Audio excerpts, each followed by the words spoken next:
I'm well. Nice to be with you. Nice to see you. Actually, I think this might be the first time that you are here when I am sitting here, so welcome. Thank you very much. So your warning is quite interesting because you compare Andrew Cuomo to Eliot Spitzer, who you did not defeat in 2006. Well, there are certain similarities. Aggressive, media-conscious attorney generals running with a kind of fait accompli, big war chest, kind of a refusal to really openly engage in dialogue, come on shows like this, talk about issues. And I think that's a real similarity to 4 years ago. But let me just back up. I endorsed Rick Lazio. I supported him at the convention when he won the nomination fair and square because I hadn't initially supported him. No, you backed Steve Levy, I had backed Steve Levy. But I don't necessarily think a primary is a bad thing for the Republican Party. And one reason why I've come out today and I've sent this letter to Republican activists all over the state is to say, look, we've got to get off our duffs. We've got to get in this game. There's a primary in a little over a month on September 14th, and the people of the state have a real choice in our primary, and then they'll have a real choice in November. So it's important for Republicans to get motivated, to be involved, and to be focused on this primary election. Okay, but to play a little bit of devil's advocate, though, you would not agree then with the suggestion that if Carl Palladino wasn't in the race, that it would be better for Rick Lazio because he would not have to, he would not have to be focused, he could be focused on Andrew Cuomo and not on Carl Liz, that's Palladino. Punditry. That's you're responsible for. No, that's what you're here for. No, I'm not a pundit. I'm a statesman, which is the definition of a defeated politician. Oh, I see. But the fact is, we have a primary. The Republican convention considered all the candidates. They nominated Rick Lazio. Carl Palladino, as was his right, went out and circulated petitions. He got a sufficient number of people to sign, Republican enrolled voters, so we have a primary. And so I'm encouraging people, come out and vote, get involved. I think Rick Lazio is the better candidate for us in the general election. He's got political experience. He has an agenda for the state. He's run for office before. He has no money, John. Well, money is part of this. I acknowledge that. But I think that a strong victory in the primary is the kind of thing that will help him raise the resources and also get the media attention that you really need in order to become a competitive, make this a competitive race in the fall. Right now, it's not really a competitive race, to be frank. The Attorney General has a large lead in the public opinion polls, but the public mood demands that the Attorney General come out from hiding and get out there and really explain his positions. It's all well and good to have someone put out a glossy, 200-page booklet, which had very wide margins. Two of them, actually. With very wide margins and a lot of space between the lines. I think in a term paper sense, it's really about a 30-page paper.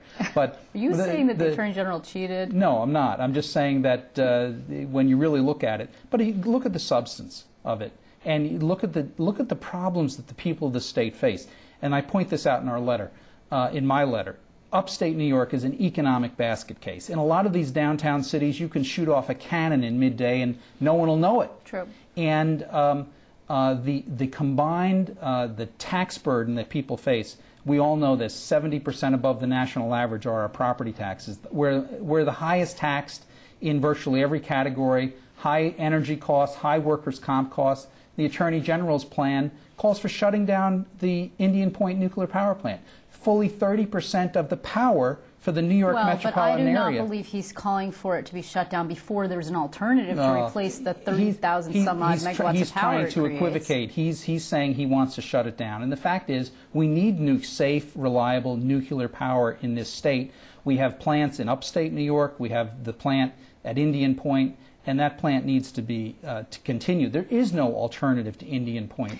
Okay, right now. You sound a lot like a candidate, but I'm going to let you go. I'm not I know you're not running for anything. I know you're not. And so Rick Lazio, he supports, for instance, the pension reform that we need. We need to move all the new employees, state and local government, school systems, to define contribution 401k type plans because the system, the current pension system is unaffordable over the next 30 to 50 years. But speaking of the pension system, actually, Andrew Cuomo has put forth a number of pension reforms, but also he has this very large pay-to-play pension fund investigation, and your firm, Manat Phelps, has been not implicated, but he sought information from the firm. Is this about sour grapes? No, no, not at all. He and I have our political disagreements, and obviously, as you could understand, I can't comment about that. But my support for Rick Lazio goes to the fact that we need someone like Chris Christie in New Jersey who will actually come in and shake up the status quo. Andrew Cuomo, other than mouthing some platitudes about a property tax cap or some pension reform, what in his career ever makes you think that he would actually do it? Now, you actually say in your letter that few had paid attention to the fact that Eliot Spitzer had lost most of the high-profile matters that he took to trial, and Cuomo's record and his personality are remarkably similar, more press releases and public bullying than actual results. Now, this is interesting because I remember quite distinctly John Whitehead wrote this editorial in the Wall Street Journal calling out Eliot Spitzer about his temperament, and very cleverly, Eliot Spitzer's campaign turned that anger into passion. Of course, that came back a little bit to bite him, but you're passion was a little off-center there. You're not suggesting anything about that. No, I'm not making any comparisons on that score. But I do think if temperament is an issue, look at Cuomo's tenure at HUD. Look at the public battles he had with the Inspector General in HUD, who he bullied and tried to force out. Look at the way he handled Carl McCall, treated Carl McCall in 2002. It wasn't exactly with kid gloves. So I think that the point is, if the state is in such dire shape, we're an economic basket case. We've got this incredible problem with the cost of government. How are we going to grow the economy?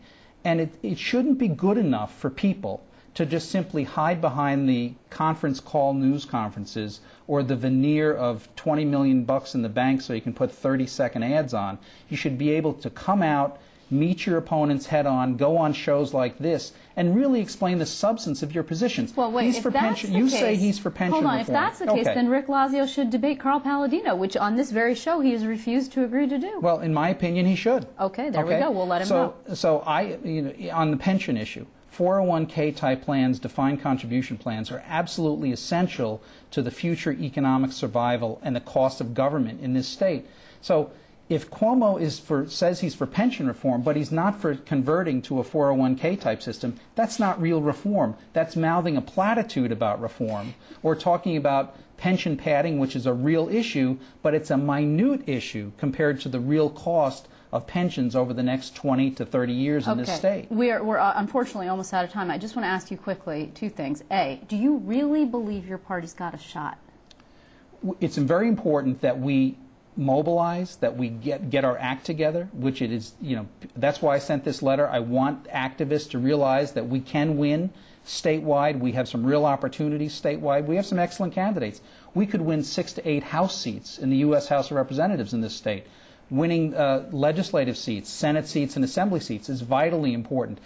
Do New Yorkers really want a one-party government? Do they want one-party rule from top to bottom? I don't think so. And that's why it's important for Republicans, frankly, to get off their duffs and do something about it. And that's what I'm calling for them to do. Now, are you sorry you're not on the ballot? No. You're not? No. I know there are people out there who are, John Faso. Well, they should have shown up in 2006. Okay. I want to thank you very much for coming, and I'm sure we'll be hearing more from you. Thanks so much for joining us. Still to come on Capitol Tonight.